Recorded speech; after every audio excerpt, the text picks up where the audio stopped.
katabi ng Philippine Science High School yan.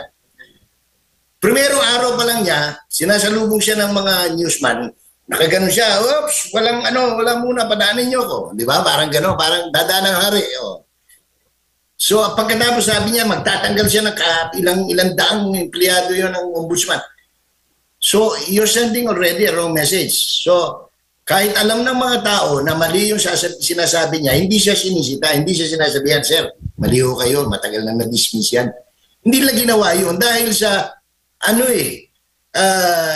pinangungunahan kasi. Kung ang ginawa niya ron, kung may balak pala siya na ipa-implement yon yung suspension ni Aling Conching, no?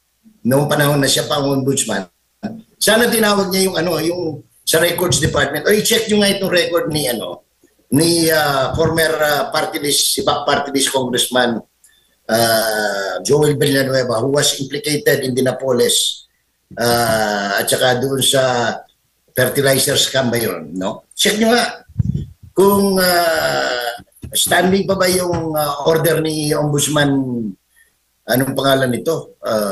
Conchita Morales, no? Di sana sinabihan siya kung maayos ang trato sa kanya ng mga empleyado ng ombudsman. Sipin mo, 400 yata yung pinapatanggal niya o 200.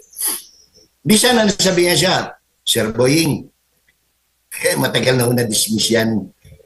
Nag-motion for reconsideration si for now Senator anong pangalan ito, Villanueva, and we found out in the investigation that hindi meritorious yung kaso, kaya dinismiss po ng ombudsman yan, duly signed by then Ombudsman Samuel Martires of Leyte, kababayan ni Speaker Romualdez.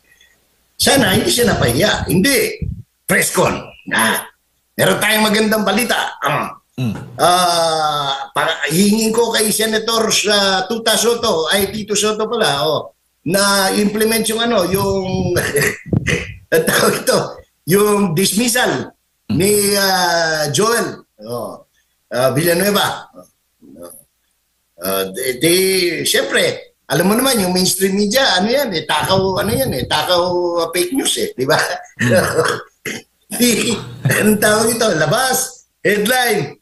React naman si Tito, no? Sabi niya, I will implement the order of the ombudsman. Puro kayo ulol.